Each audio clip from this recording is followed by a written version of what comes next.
Memphis is the home of the blues, rock and roll, and Earle Farrell. From the Collierville Square to the mighty Mississippi, the Earle Farrell for Memphis show is all about good things that happen across the Bluff City and the people who make Memphis cool.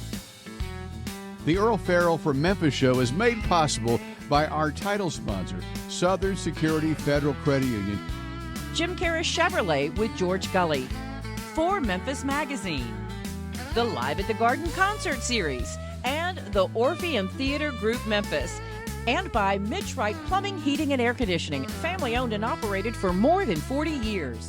And brought to you by High-Low Commercial Services, owned by the cleanest man in the world, and by Walker Auctions, LLC. When it's time to sell, Walker Auctions doesn't fiddle around. Thank you to all the sponsors for making this possible. And now, coming to you from Lansky Brothers, Clothier to the King, inside the world-famous Peabody Hotel with the heart of a cowboy and Memphis in his soul. Ladies and gentlemen, here's your host, Earle Farrell. And thank you very much, and welcome to the Lanskys. And we have a great show lined up for you today. In fact, it's so big that we brought Hal Lansky into the set, because he's here anyway. But we said, let's let Hal introduce our guest today. Go ahead. I'm Hal Lansky. We're in the Lansky store, and it's unbelievable how many people are in this lobby trying to get in and talk to you. We just had some people in from France, England, where's that other place? Spain, Mallorca, Spain. They came in to see Ronnie. You're worldwide, world famous. Well, I got to tell you, the only French that I knew, my sister made me take French for a year. The only thing I learned was deux, trois, quatre, cinq, six, sept, huit, neuf, dix. I don't think you could say that on the internet. That's counting to 10. That's all I knew. But isn't it weird that I still remember that? Yeah, exactly. And I was in the 7th grade then. So, Ronnie, thank you for coming in here. And, we go way back. So. Well, we do, Hal, since Moby Dick was a minnow. Yeah, okay. We're here. I'm going to turn it over to Earle. Well, wait. Oh, wait. Before you go somewhere, Ronnie McDowell has something for you. In fact, you were saying it was your son's idea. Well, this was Tyler Dean. I'm Ronald Dean, but the only one that called me that was Mother when she got mad at me. Boy, if they use your middle name, you're in trouble. Yeah. But anyway, so I'm Ronald Dean. Tyler Dean helps Daddy do all the paintings. My oldest son, Ronnie Dean, is my drummer, who was Musician of the Year in Nashville 2 years ago. So my kids are so much involved in helping me do what I do. But Tyler and I, we did this painting because I love Hal and Tyler loves Hal. And I never will forget, I came to Lansky Brothers in 1977, and his dad was in the store. And his dad said, hey, Ronnie, I've got this Messerschmitt that Elvis had in Germany, and it's for sale if you'd like to buy it. When he told me how much, I said, oh, Lord, in 1977, that was a lot of money. So I wished I could have, but now I think it's over at Graceland at the Cars Museum. It's not, but it could be. Oh, you still have it. You want to go for a ride in it? Oh, Yeah, but So- it could be yours. Yeah. But anyway, so I've loved Hal for so long. He's a good guy. I don't care what anybody says. He really is a good guy. But we did this for him because if Elvis Presley were a time traveler, think about this, and he came back today, then he would come down here, I promise you, just like he was in the 50s, and he would buy something right now from Hal like he did his dad. And that's why we painted this, Tyler's idea. And I said, Tyler, that's one of the coolest things I've ever seen. I just finished it yesterday, put the sealer on it, and I said, I cannot wait till Hal sees this. And I'm going to show it tomorrow on the television here locally. So you're going to keep me in suspense until tomorrow? We're going to do it right now, but I'm also going to show it Friday night at Hernando's Hideaway. I'll be there. I wouldn't miss your concerts. I'll be there. Well, thank you. Yeah. J.W. Whitten is here also, Jerry Lee's road manager for almost 50 years and a very good friend of Ronnie's. And they're going to help bring this painting up there. And Okay. just Where do you want me to don't just kind of come out front, and there you go. And then J.W. step up there and Come help here, him J.W. unveil this thing. I've known J.W. As long as I've known Hal. I mean, Jerry Lee and I are big buddies, and I got to tell you, me and my friend Jerry Lee have 2 songs on my new duet album. Wow. I think I'm the only guy that ever did 2 duets with Jerry Lee. I And don't know boy, of what a anybody story else. that is when he came in the studio. Well, we may I'll have tell to you talk later, about it but today. right now, Hal's chomping at the bit. He's got to go. You ready? Yeah. do it. Drum roll, please. Oh, wow. God, that's awesome. That is awesome. Awesome. Yeah, that's awesome. I mean, it's lifelike. I mean, that is absolutely. Well, I'm a Norman Rockwell freak, and Norman Rockwell painted life as we see it. Yes. And when I did this, well, when Tyler put the work draft together, and I said, Tyler, I'm going to make sure that Elvis looks better than he's ever looked. And I worked really hard on his eyes, but it's not just that. We wanted him to wear that and a jacket. Yes. That he would wear and come down here, and he just bought this. But he was here 2 days ago and bought this. Gates of Graceland. Oh yeah, you can see Graceland in the background, and That is fantastic. well, thank you. Hal, JW, y'all get over there and kind of, we'll get a pose of picture, stand next to Elvis, and Thank you. Hey, that's awesome. don't block out the king. Okay. There you go. Got some pictures there? Video. Yeah, video? Yeah, we got video. We Okay, can. awesome. It's a good surprise. I think that jacket's for sale today. Yeah, As a matter of fact. yeah, I saw it coming into the store a while One more ago. over here. One more picture over Okay, here. okay. All right. Okay. Let us know when you snack it. It's been snapped. Well, thank you. JW, Well, you're thank welcome. you. I thought Tyler had an excellent idea when he came up with that. We gave Elvis the opportunity to wear your clothes today. Okay, awesome. All right. Thank you so much. Great idea. Love y'all. Love you too, Hal. Thank you, You brother. got these hands insured with Lords of London? I do. You better. And Hal's the beneficiary. He worked that little deal out himself. Well, thank you, Hal. Yeah. Thank you for sticking around, Hal. And welcome to the show, Ronnie. Well, thank you, Earl. It is. I've never had a show open like that before. But then you came on last year. We did it via Zoom, and Yes. then I went to see your show for the first time ever, and I was Right. totally blown away. I mean, I don't know what you expect when you go if you've not been to one of your shows before, but you are an absolute entertainer. You're not just a singer. You're not just a fun guy that get up and talk to the audience. You're reminiscent of Sammy Davis Jr., Dean Martin, Frank Sinatra. That's what they did, is entertain. Well, yeah, a lot of people forget this, and I want to tell everybody that gets up on stage, this is called the entertainment business, Earl, and it's also called show business. So if I go see somebody, I want to be entertained. Well, I don't- but I mean- not everybody can do that. Look Well- how many people they can get up and sing, and they stand there. Well, I know it amazes me how, but you got to remember that some people get support from the industry and they play their records over and over. And a lot of people say, I'm not going to mention anybody's name, but somebody will just stand there and sing 15 of their songs and say thank you in between and leave. To me, that's not entertainment. But I get it if they play their songs over and over and they get number ones, like 30, 40 number ones, and people go see them and listen to the songs they heard on the radio, then I guess that's entertainment to them. Well, I just don't think people. It's what the talent you have, and Well, that's the thank talent you have. What's her name? Ella, that's got all the hits, country western singer now. That's took me back to Texas, and I'll take Texas. And she sings great, and she's got like 4 number 1 hits, but she just stands behind the mic and kind of moves back and forth. And you are all over the place. In fact, we were just talking about before we went on the air that Al Jolson was the one that actually was the first person to ever step off stage in the middle of a live act. The first one, and that's why Al Jolson became the world's greatest entertainer. So I watched that movie, the Al Jolson story, and also the one after that. And I became the world's biggest Al Jolson fan, and I never will forget when radio started pulling off of me as an artist, because that's what they do. Yeah.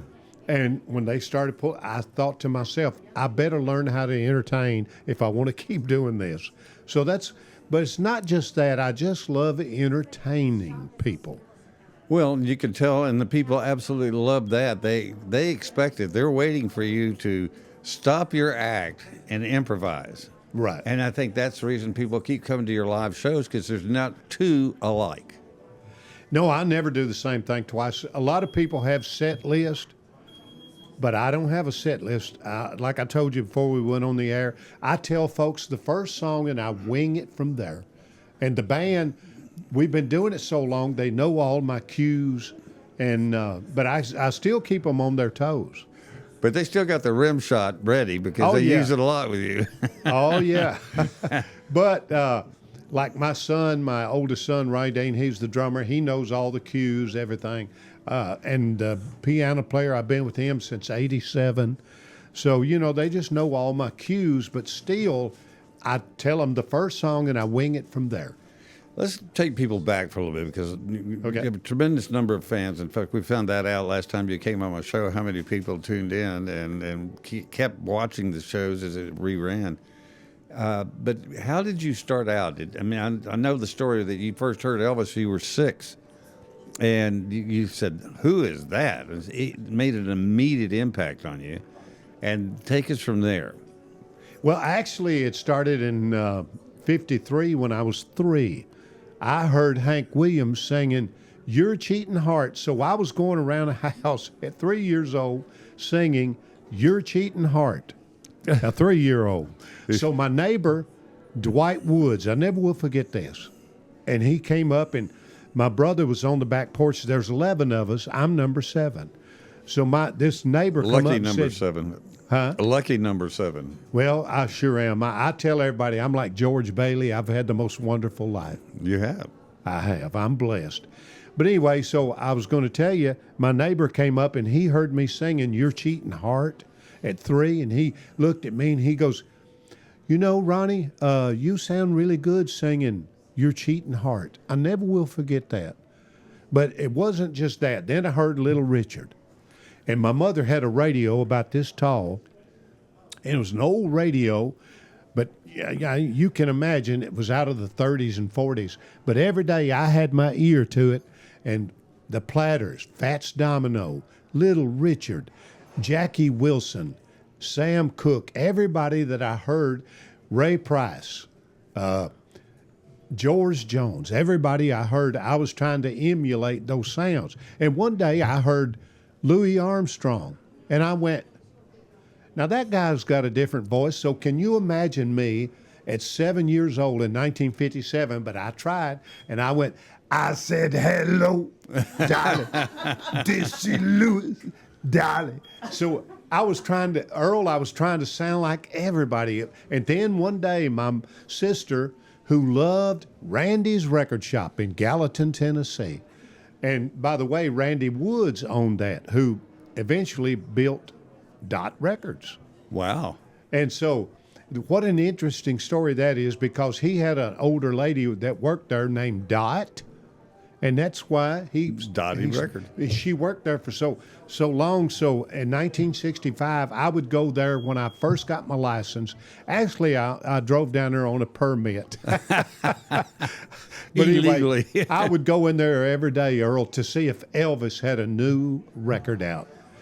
But I got to tell you, everybody influenced me. But when I heard Elvis Presley, and my sister brought home Hound Dog and Don't Be Cruel, my mother, she worked 3 jobs trying to take care of us. And I don't know how she did that, Earl, because they divorced in '55. So my mother had to work so hard. But one day I had Hound Dog in this little box record player, and I kept playing it. She finally come in there and took that needle off. She goes, "You are not going to listen to that record again." And so she went out and got in a cab, Earl. When she did, I turned that record over. Big old 78 and I never will forget, "Don't Be Cruel." "Well, you know I can't be found." And Elvis was slapping on the back of that guitar, and it sounded like a heartbeat. And I went, "What is this?" And I ain't been the same since. You know, the amazing thing about it, I was just talking to somebody yesterday that said their little grandson's about 3 years old, and he heard an Elvis song on the radio, and he goes, "I want to hear more of that." he still has that magic over people all these generations later. Well, that's crazy you said that, because I played Tyler, my youngest son, I played him Al Jolson. He still sings Al Jolson today. I mean, I played him everybody. But one day I played him an Elvis song on the my car radio, and he goes, "Hey, Dad, who's that?" I said, "That's a guy named Elvis Presley." I swear, what you just said. Yep. He said, "Would you play that again?" It wasn't just me. There was something magical. And I'm telling you, I think fate is a hunter, and I think it found Elvis. And it was just magic. And also, here's what I want to tell y'all. So here's God. He goes, "Hey, let me show you what I can really do." But that is in effect because he came out of nowhere. I know. And all of a sudden he just appears, and he's not like anybody else anybody had ever seen or heard. Now, Sam Phillips recognized it. Actually, his secretary recognized it before he did. She did. But Marion Keisker. But he had a talent for spotting something that wasn't every day. And that's what he was looking for, was something that you'd never seen before. And I think that that continued to happen to Elvis throughout the rest of his career. No matter what he did, it wasn't like anything else anybody else had ever done. Well, but if you listen to That's All Right, Mama, of course, Elvis drew, we all do that. We draw from here and there and just everywhere. But the thing of it is, there was just something magical in his vocal tone. It was different. If you listen to anybody singing back in those days, of course, I loved so many people back then, but when I heard That's All Right, Mama and Good Rockin' Tonight and him doing Blue Moon of Kentucky, there was something different about his vocal, just like I said, hell, there was something different about Louis Armstrong and Ray Price, George Jones. But Elvis had something magical. Let me just tell you this. So the guy next door to me has a Texaco station. Well, his name is Paul. He's from Turkey, but his name ain't really Paul. But me and him are big buddies. And I said, "Paul, who did y'all listen to in Turkey?" He goes, "Elvis, Ronnie." I said, "Paul, you're trying to tell me you listened to Elvis in Turkey?" He goes, "Ronnie, when Elvis died, we all cried." What does that tell you? He was a worldwide phenomenon. And just like your first hit was Elvis has died. Yeah. But you were so impacted by that, you actually wrote the song, and it turned out to be your first hit. Yeah. But it really changed your whole life just singing about Elvis. You know, it did. And that afternoon when I turned the radio on, Earl, and the DJ said, "Elvis Presley has passed away. I can take you right where I was at, right under the Rosa Parks sign in Nashville." And I know exactly where I was at, and it was 2:22 in the afternoon. And I see 222 all over this town, some lawyer dude. So when I pulled in, I see that everywhere. But when I saw that, I see that number every day. But then I started going, I was barely 6 years old when I first heard him sing. Just out of the blue, that came to me.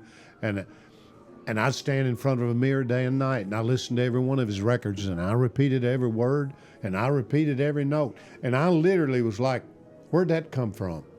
Well, I was a songwriter, but I'm telling you, Earl, that came to me out of nowhere. I think it was a divine thing. I think there's a lot of divine things that happened around Elvis and his entire life. And I know everybody I know knows exactly where they were. I was in Tyler, Texas, working for a TV station there. And somebody said, "Elvis just died." I went, "No." I mean, nobody could believe it. I mean, he was 42 years old. And then I moved here a year later, and they say, "Go out to Grayson," because it's his birthday in January, "and let us know if anybody's there." I go out there, I called, before cell phones, I went to a payphone, and I called them, I said, "They're here." And they've been coming back ever since, including you. You're back the beginning of Elvis Week. You'll be at Hernando's this coming Friday night. And I got to say about that, the last year when I interviewed you, I had not seen you before. I go see your act, go backstage, I get to meet you in the green room, which is Jerry Lee's office. Yeah. And You were so at home at that, but then I've started watching all the other videos. Wherever you are in the United States, you are very much at home. If you're on stage, you're at home. Yeah, I've been. Next year will be 50 years. Can you believe that since the king is gone? And I'm like, time keeps on slipping into the future. And it does, doesn't it? It does. And I'm like, now how can that be 50 years ago? It's Well, crazy. we're the same age. In fact, when I interviewed you last time, I said, how come you look like that and I look like this? And he said, I run and walk every day. I went, well, there you are. I sit on my deck and watch the golfers go by. Well, I'm going to be honest with you, Earl. In 77, when the king is gone hit, I was taking care of me then, so I got on the bus one day, and all my band members, they said, well, Ronnie's on a diet. We're all going to starve. Well, guess what? And I hate to tell you this, but they're all gone because of lifestyle. Yep. You've got to take care of yourself. I tell everybody, we don't have any spare parts. No. We Well, don't. you can replace a few, but overall, you better take care of everything you got. Yeah. But because you put up a promo just about every day saying where you're going to be, Yeah. talking to your fans, and nobody else I know does that. Do you? Well, I don't, but I tell you what, the reason I do that is because I want to try to be an influence to help people take care of themselves. I really do, because my friend Diana Goodman, Lord bless her heart, Elvis's girlfriend. Yep. Hee-haw, honey. She just came down with pancreatic cancer. She just found out yesterday, and I'm devastated by that, because I was with her last week at an opening of the Nashville Nightlight show, and she looked fine, and she didn't know she had it. That's the way death works. I know. I mean, God knows, we don't. I know. And but the thing is, that's part of why you should do what you do every day with what you do on stage and touring around. You're still doing what you love to do, with your God-given talent, and you make people happy. I mean, what better gift could anybody have ever given you? I totally agree, and I'm going to keep doing that till I can't. I went and got my VA benefits. Good for you. Well, You were in Vietnam. I landed in October the 26th, 1968. So last year, Tet Offensive. Tet Offensive. So last year, I was 18 years old. Wow. I walked into Office Depot in Hendersonville, Tennessee, and this old man was sitting there, and I had my Vietnam hat on. Vietnam veteran, combat veteran. And he looked at me and he goes, when were you in Vietnam? I said, I landed there October 26, 1968. He goes, how old are you, son? I said, before I tell you, I want to tell you I'm a time traveler.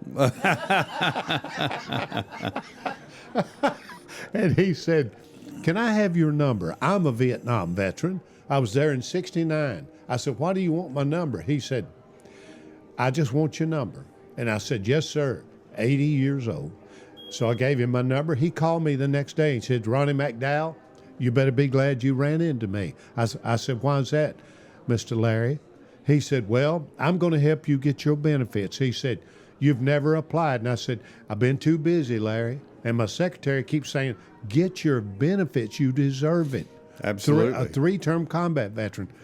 So 2 months ago, now it was a long, drawn-out process you have to go through.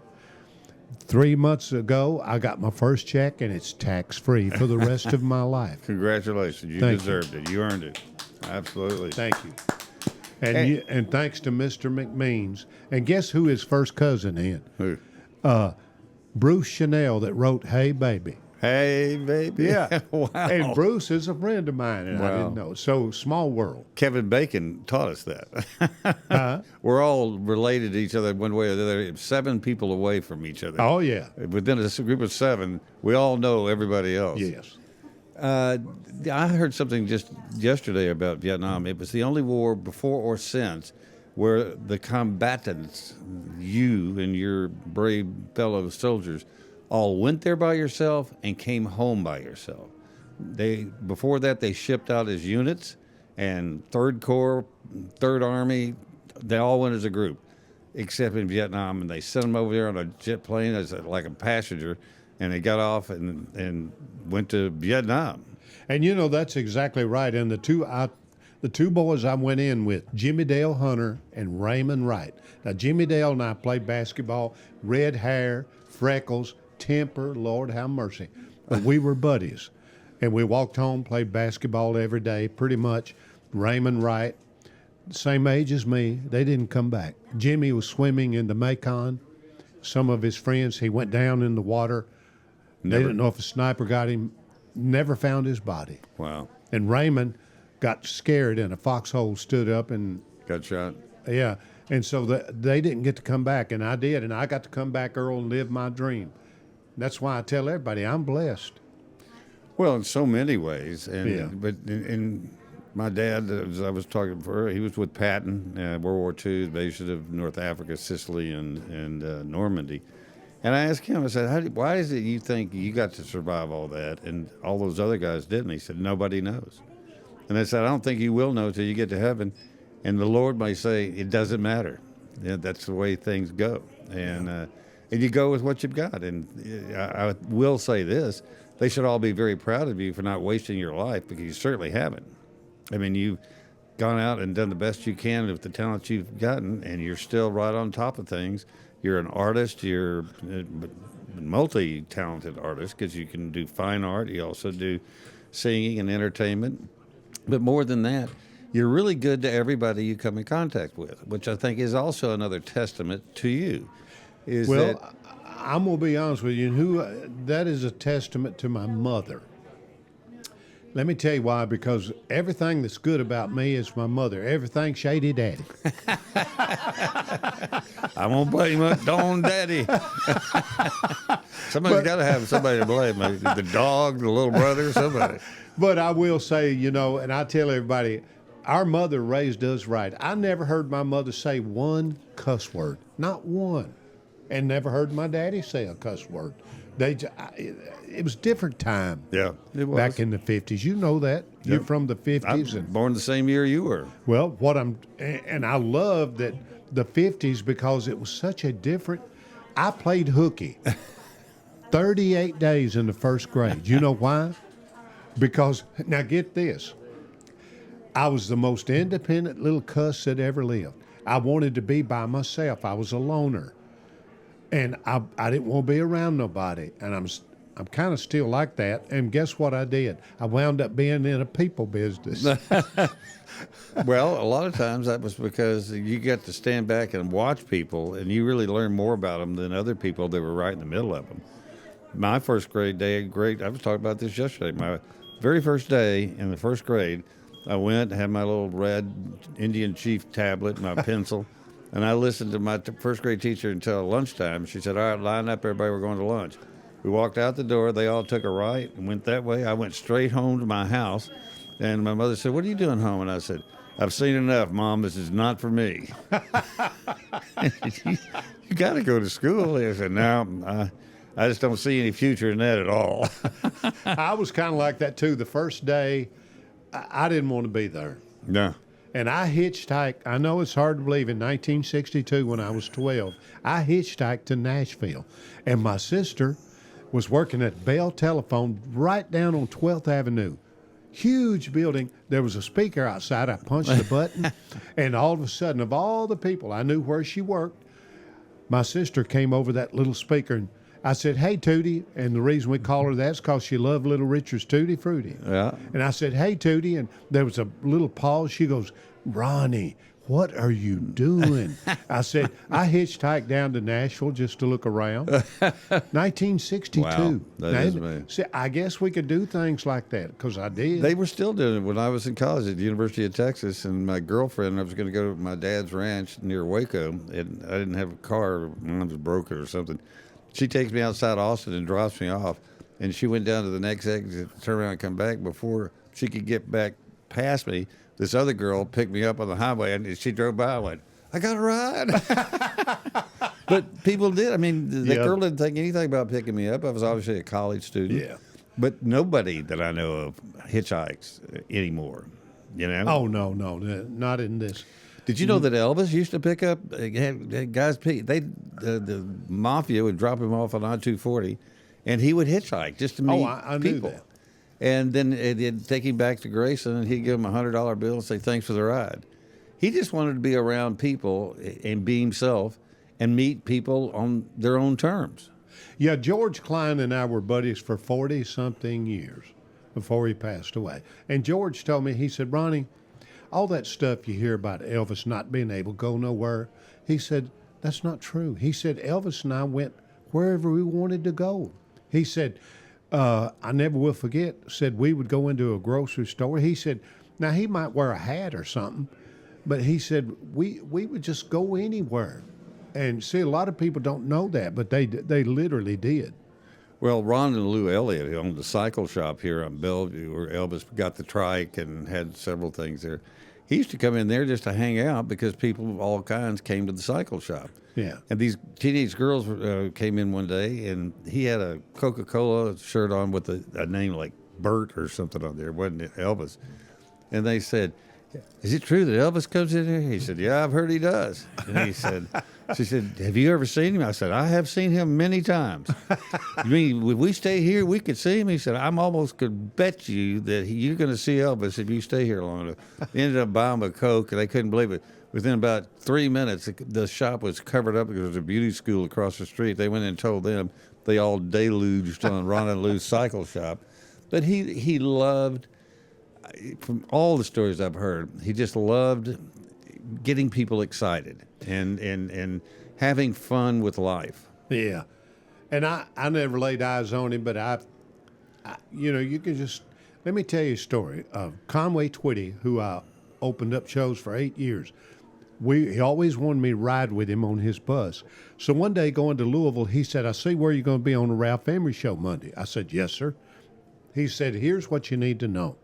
He said, when that camera comes on, that red light, they're going to know who you are. I said, what do you mean, Conway? He said, the camera bears your soul. So I got to thinking about that. The first time I saw Elvis on the Dorsey shows, February of '56, my sister Tootie, she's 85 now, but she set me down in front of that little black and white TV, and Elvis came on. And as soon as Conway told me that, I went back to that, because I swear to you, Earl, I saw who he was on the camera. And I swear, I saw how humble he was and what a sweet spirit he was. And that's what people don't understand. Like the camera, it tells who you are. It really does. Well, I think that's a tribute to you as well. When I first started watching you and I see your promos and, hey, I'm out jogging right now. I'm going to be in St. Louis tomorrow. I'm going to be at Hernando's Hideaway next week. Yeah. You come across as just you. You're not affected. There's no slickness to you. You're probably exactly the way you were 15 years old, except you just have life experiences. But being unchanged, and people do see right through that. Yeah. And I think people do want people who are legit and just who they are. And I think that has continued to be you throughout your entire career. And Earl, I tell everybody, I tell my kids and everybody my friends, I say, look, who you are at 5 is who you are at 50. I agree completely. And you may pick up some bad habits like you did, but I'm just kidding, Earl. No, you're right. But who we are at 5 is who we are at 60. What you do is you react to everything the same way. Yes. You may become more sophisticated and everything else, but things that made you mad when you were 5 make you mad today. Oh, yeah. And if but I just think your spirit, when you're born, stays with you the rest of your life. That's who you are. If you're true to yourself. Right. And I think that's the key to it, is not try to cover up who you are. For the most part, I mean, I've been in television news and radio and everything else, and you have to just be who you are. Anybody tries to be something else, it doesn't ring true. I know, but I got to tell you, I know you had them too. I had some of the meanest teachers back in grade school, back in the 50s. Boy, Lord have mercy. Boy, they'd whop you big time. So one day in 1963, I was 13, and I was playing with Darlene Hinton's hair. She was sitting in front of me. Biggest thrill, Lord have mercy. Hormones were flying. And just touching her hair. Well, get this. Ronnie Suttle, my buddy, was behind me. He said, hey, Mac, if you let me sit in your seat after lunch, I'll give you a quarter. I said, hand it over. Well, in 1963, you know this, a quarter would buy 5 pops, 5 sodas. Yeah. A nickel apiece. That's right. Well, 5 candy bars. So, sure enough, I let him sit in my seat. Well, guess what? He started playing with her hair. Miss Nellie Yoakley. Still remember her name. Caught him, and she slapped him so hard. You could hear it all through the school. So I'm sitting there like this. He got slapped, and I got a quarter. Money maker. And I got to play with Darlene's hair. Yeah, well. But here's what's funny. She now comes to my shows. Wow. And she's exactly the same sweet girl that she was then. Real laid back. But she told I got her up to tell this story the other night in Nashville. She goes, well, Ronnie, I'm just going to be honest with you. If I knew you were playing with my hair, I would have played with yours and we would have both been happy. See, and she's the same way as she was then. Right? She's exactly the same as she was in the 8th grade. We're talking with Ronnie McDowell. He's in town now through this Friday night. And then you leaving after that? I've got to be at a veterans thing for Saturday. Well, we're going to talk more about his appearance coming up at Hernando's Hideaway and the other places he's been recently. You'll be amazed. He just never stops. But we're going to take a break now, hear from our sponsors, and we'll be right back. Stay with us.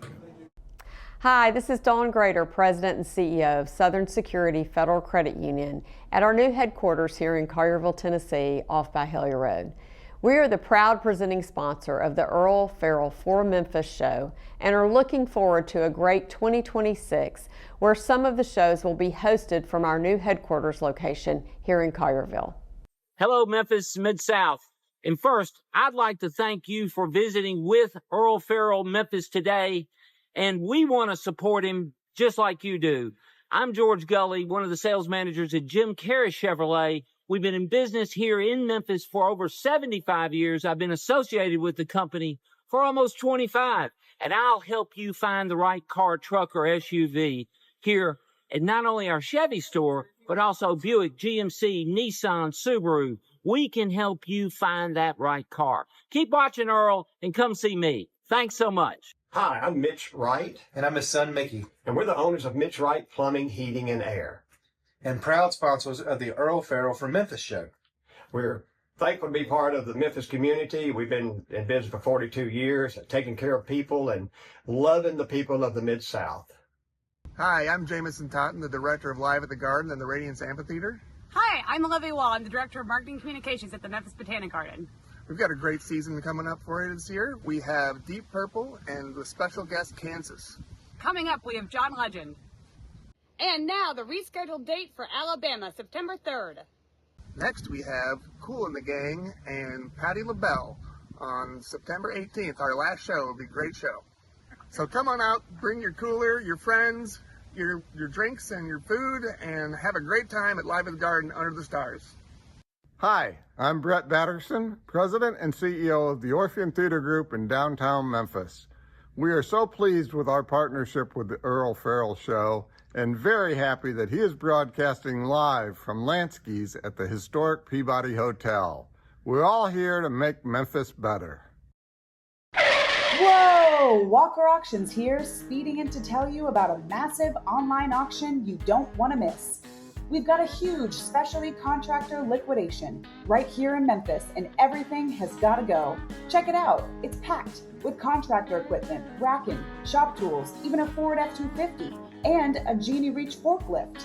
Whether you're a contractor, business owner, or just looking for a great deal, there's something here for everyone. Register today at walkerauctions.com or call Eric Walker at 901-491-0793. When it's time to sell, Walker Auctions doesn't fiddle around. Hospitals ask him for advice. Janitors ask him for autographs. He once cleaned a mirror so well it became a window. He once cleaned a subway pole and crime dropped 40%. He has never once read the instructions on a bottle of shampoo. The shampoo already knows what to do. Even bleach thinks he overdoes it a little. Soap companies use him as the control group. Even his shadow practices good hygiene. He once cleaned a public restroom. Now it's a UNESCO World Heritage Site. His laundry detergent contains 0% chemicals, just a photo of him on the bottle. He once coughed in a hospital, and everyone got healthier. The CDC occasionally calls him for backup. The 5-second rule doesn't apply around him. He organized a junk drawer so well, it's now a museum. He is the cleanest man in the world. I don't always drink, but when I do, even the ice cubes feel disinfected.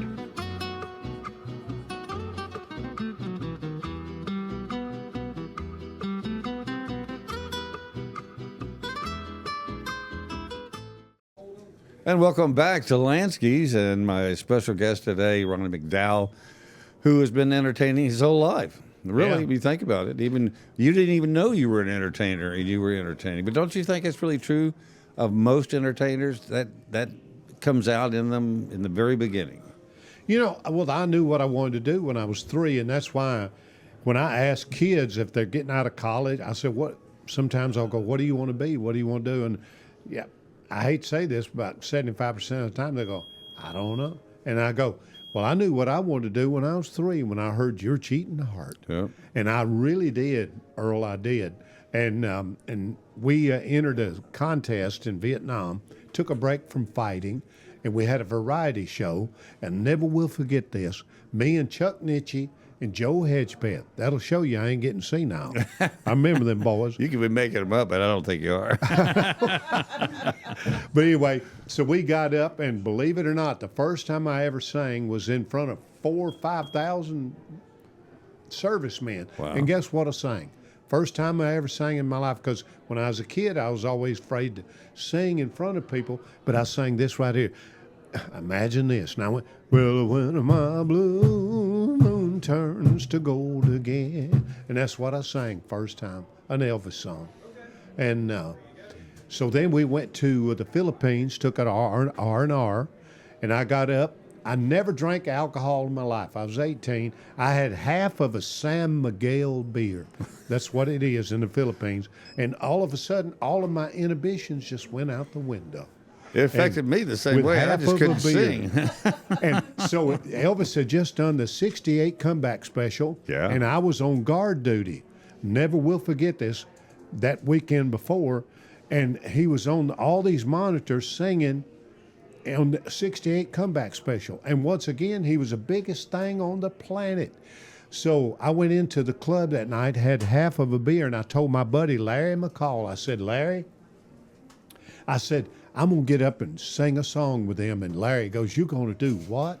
So I went up to this Filipino band and I said, do y'all know Love Me Tender? And they goes, yes, we know. They could play anything.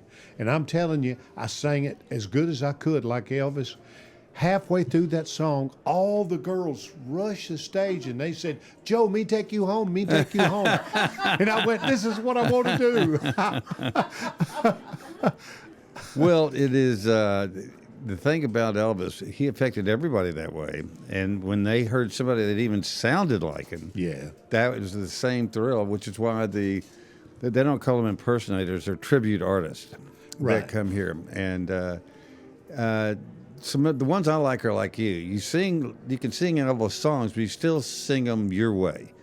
But you honor him by singing his songs. Yeah. But you still do it your way, and I think most of them do that. They'll pick a young Elvis or old Elvis, but there's something about a specific Elvis that people still react to. Sort of like older cars. When we were talking about your old Thunderbird earlier. Yeah. There's a car in your past, everybody's past, that if you see it on the street, you want to go up and talk to the guy and say, can I just stick my head in there? I just want to smell inside your car. Yeah. Because it smells very familiar. Oh, yeah. And that's what Elvis brings back to everybody. The amazing thing to me is that he keeps doing it generation after generation. People that never were alive when he was alive are just as big of fans as their parents and grandparents. That to me is amazing.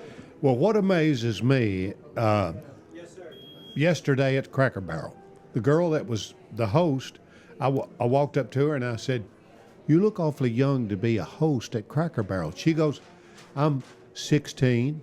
And I said, they let you work here at 16? She goes, yes. And I said, well, your mama did a good job with your teeth because you got beautiful teeth. She said, yeah, the braces.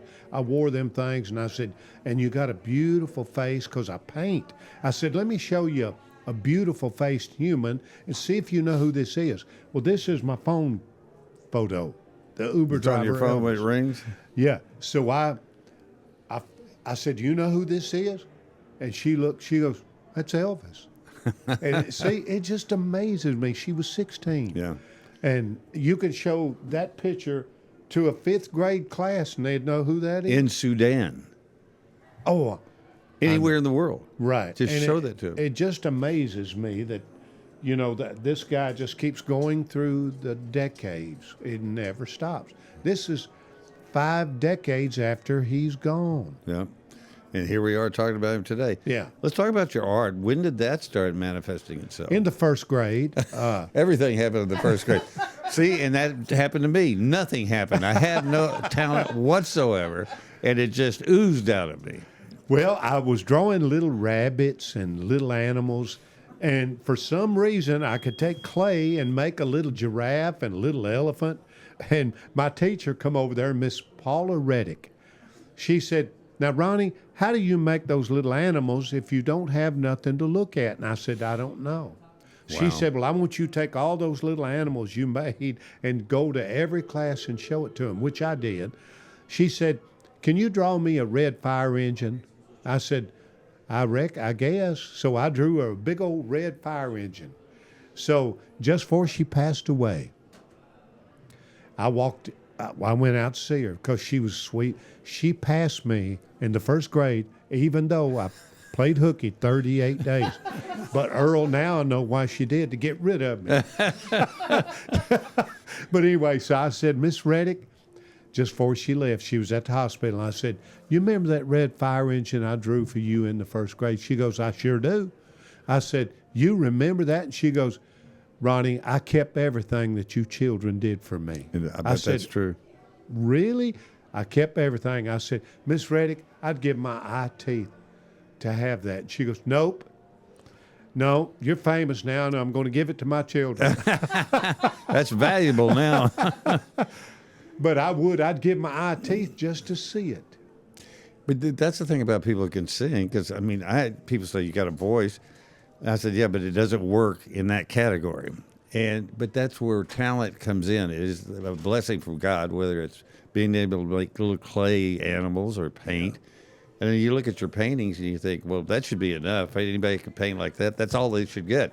But oftentimes people that are, Tony Bennett was a great painter. Yeah. Lots of entertainers have that ability.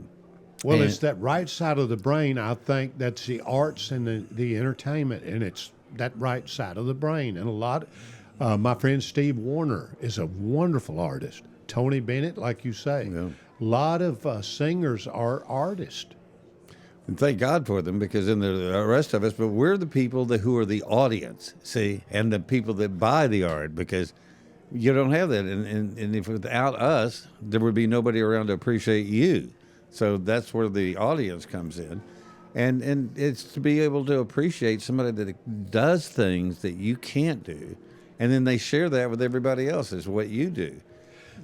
Well, I got to tell you, a girl came up to me in Louisiana, and she goes, Ronnie, I know you did that movie with Kurt Russell. I said, I did. I did 38 songs in that movie, produced by Dick Clark, who was one of my best friends till he left this planet. When I did The King Is Gone on American Bandstand, we connected till he passed away. Wow. So Dick Clark said, Ronnie, I'm doing a movie about Elvis Presley starring Kurt Russell. And I said, are you talking about that Disney guy? I said, Mr. Clark, he don't look nothing like Elvis. He said, wait till you see his screen test. I was blown away. I was too, yeah. And I said, Mr. Clark, I'm in. So I did 38 songs in that movie. But the other night in Louisiana, this girl come up to me. She goes, Ronnie, every time I watch that movie, I can't tell that that's not you. It sounds like Elvis. And I said, well, I'm going to be honest with you. Here's what I think. I think it sounds like Ronnie McDowell trying to sound like Elvis. You can tell. But other people, I mean, I never, for a second, in fact, I thought Kurt Russell did all the singing on that thing until I met you and you told me that you were in the credits. I just didn't notice it. Yeah, and when I did Elvis and Me with Priscilla, I did 36 songs in that movie. And I had a ball doing that with Steve Tyrell, and he produced it. No, not Steve Tyrell. We did the ABC TV series about Elvis. But anyway, in the Priscilla Presley movie, I did 36 songs, and Priscilla, she said she couldn't tell us apart. And I said, well, I don't think you knew him that well then. The most recent, not the most recent, but the one they did, shot it in Australia, that everybody went over there. Oh, yeah, I loved that movie. And the young man that played Elvis in that, they said he did do most of the singing in that himself, and he was amazing. Yeah, and he's a great actor. Even though he didn't really look anything like Elvis, but it was the way they did the movie, I just loved it. A lot of people didn't, but I did, because here's what I thought. Hey, we got another Elvis movie. And I loved it. I saw it 2 or 3 times. Well, and Alicia Dean at Graceland, who's head of marketing PR, told me that those 2 movies totally revived the Elvis fan base to a younger generation who had never really, they'd seen the old movies and all, but these younger people portraying Elvis made them realize how great Elvis was, seeing these young people doing that, and it's contemporary of theirs. And so it made them relevant again. Right. And I think that's very important, that Elvis does remain relevant. And to do that, you have to keep telling his story. And just like you keep telling your story. Because if you don't, sooner or later, there's nobody there to tell the story. And your story is a great story. His is a great story.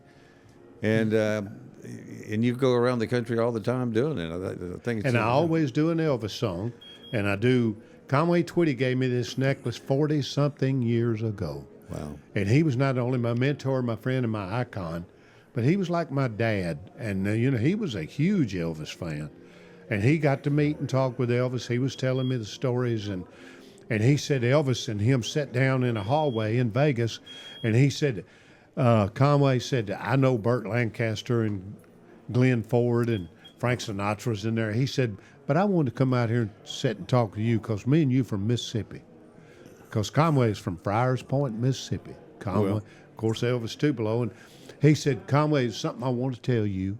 And Conway said, what's that, Elvis? He said, when I got out of the Army, one of the records I had on the jukebox at Graceland was It's Only Make Believe. He said, I love that record. Everybody did. Well, the first time I heard it on Mother's Big Radio, I thought it was Elvis.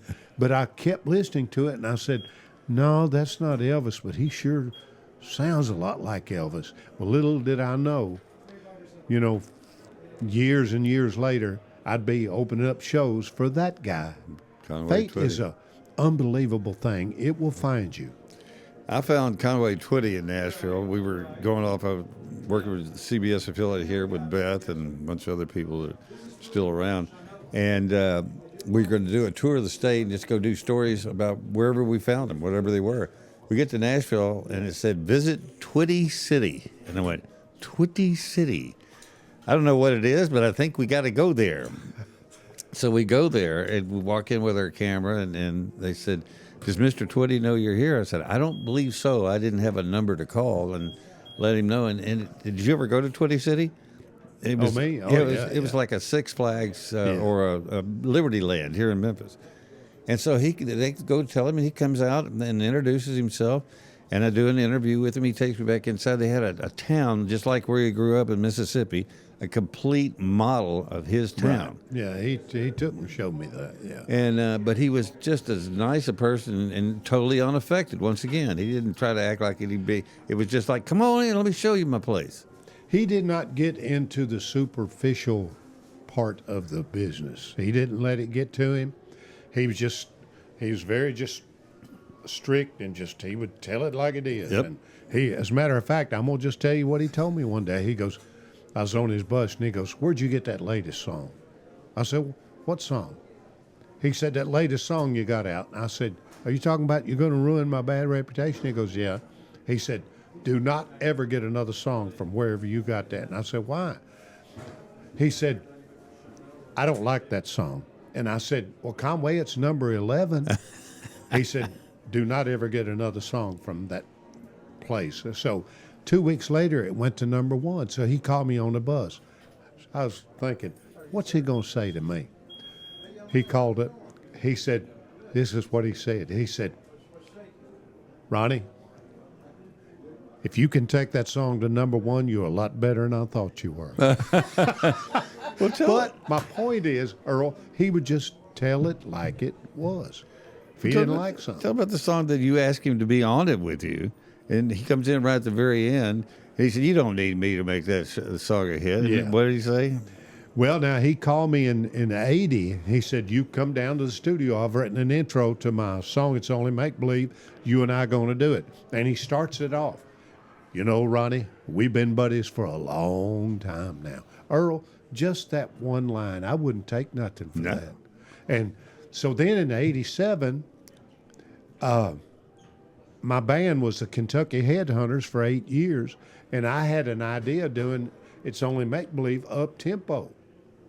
So I told my drummer, we were recording, I said, I put a blanket over that chair. He said, what are you talking about? I said, I want that Don't Be Cruel sound on this record. And my drummer said, have you lost your mind? I said, no. I said, bring a microphone in here and put it over that and slap on that chair with that towel over it. And that's the sound that you hear on that record. So I asked Conway to sing on it, and he said, you don't need me on that. That's a hit without. Put that out right now.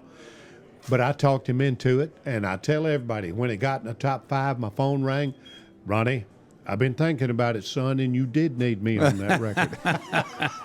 But see, we're laughing. Yeah. He was dead serious. Yeah.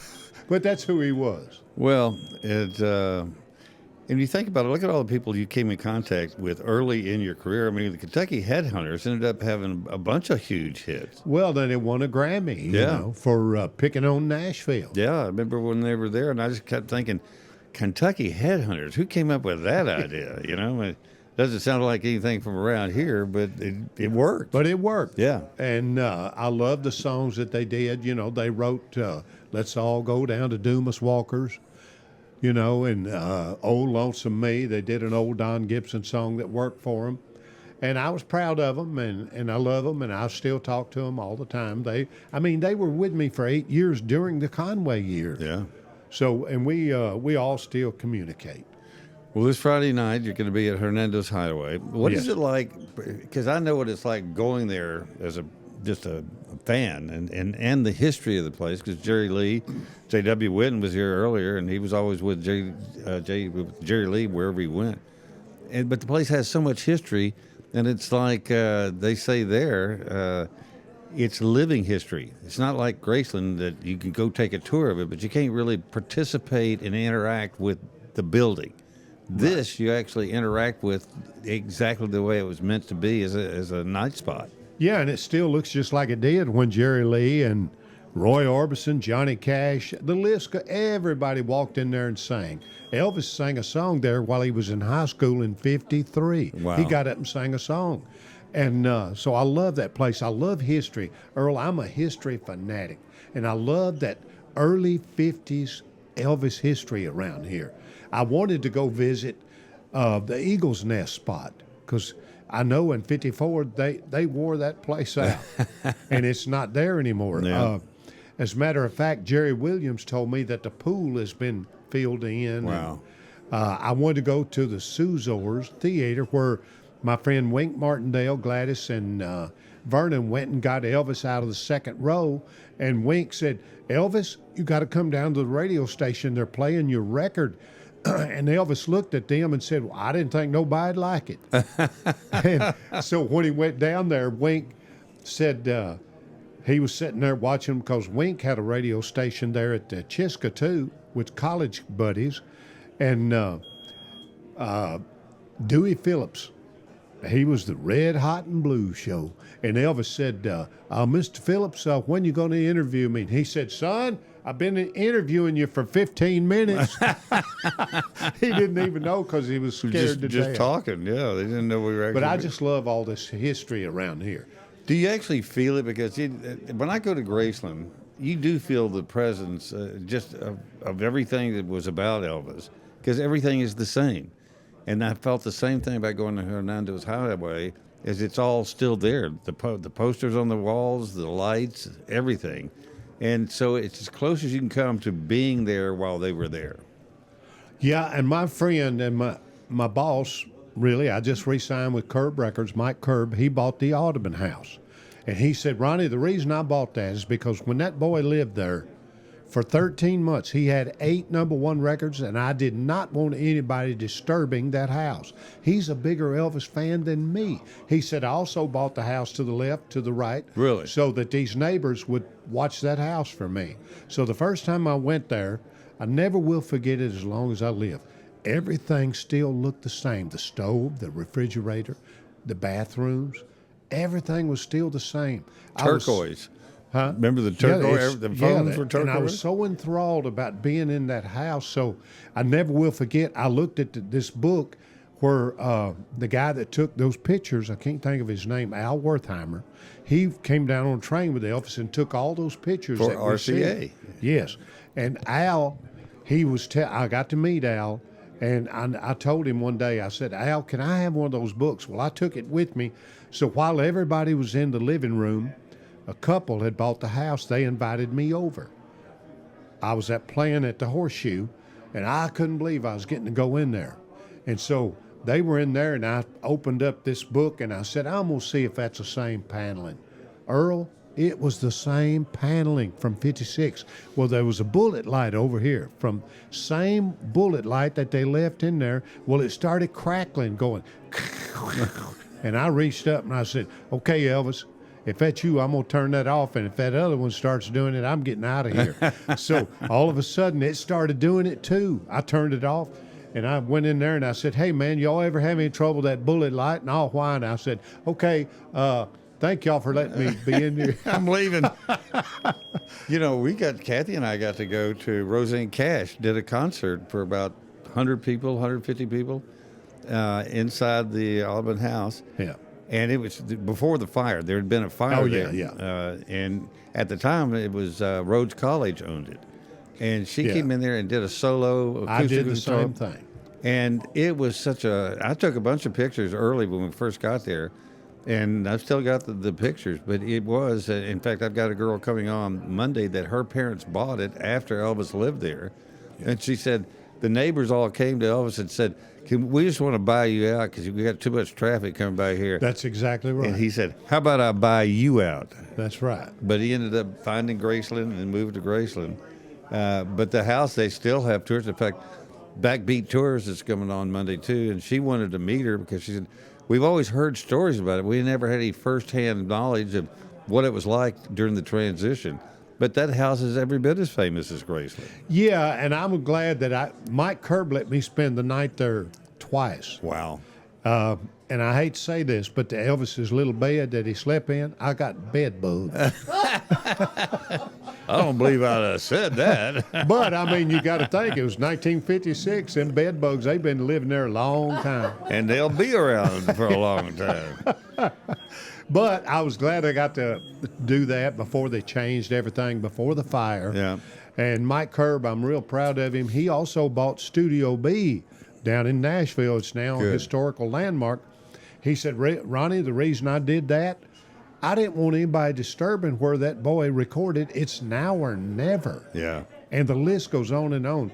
So that just shows you how big of an Elvis fan Mike Curb is. Well, thank God for Mike Curb, though, because it really is about keeping Graceland where it is, keeping the planes there, and then you keep coming back and entertaining folks and telling stories, because that's what keeps it all going. I just love history, and George Klein was one of my best friends, No Wide World.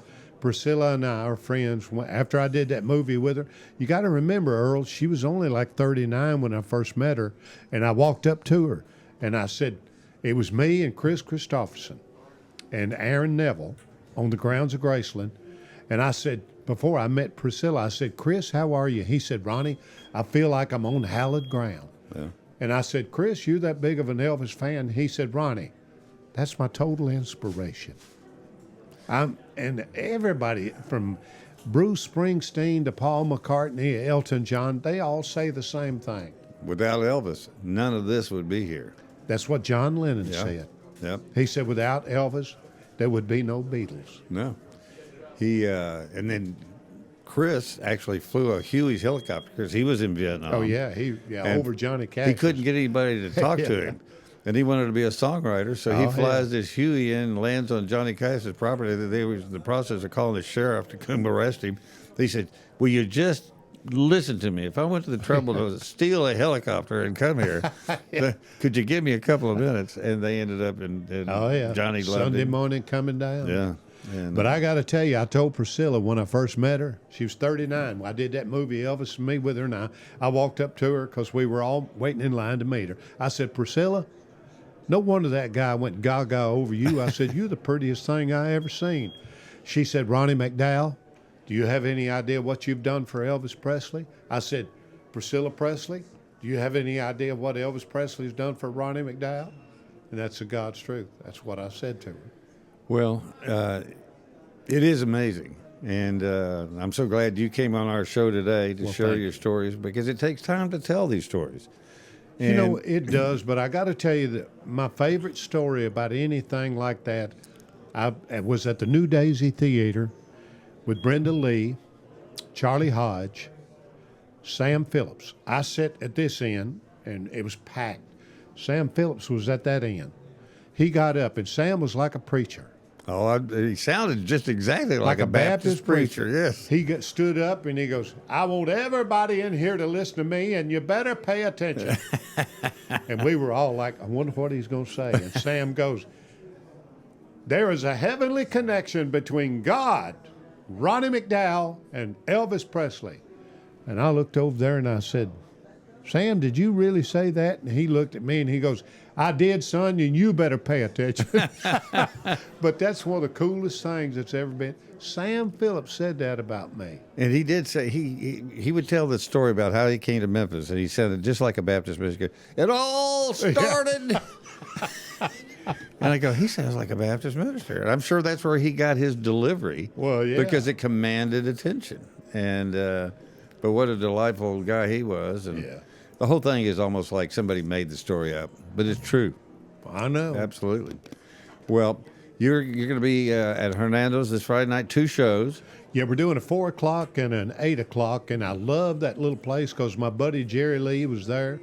I got to tell you, the first time I wrote a hit that me and Jerry Lee had called Never Too Old to Rock and Roll. Ah, yeah. Well, before we did that, he came in the studio with a 5th of Jack Daniels. I'm going to tell you what happened. He set it on the piano, and he said, now, Killer, before we do your song, we're going to do this. I said, what are you talking about, Jerry Lee?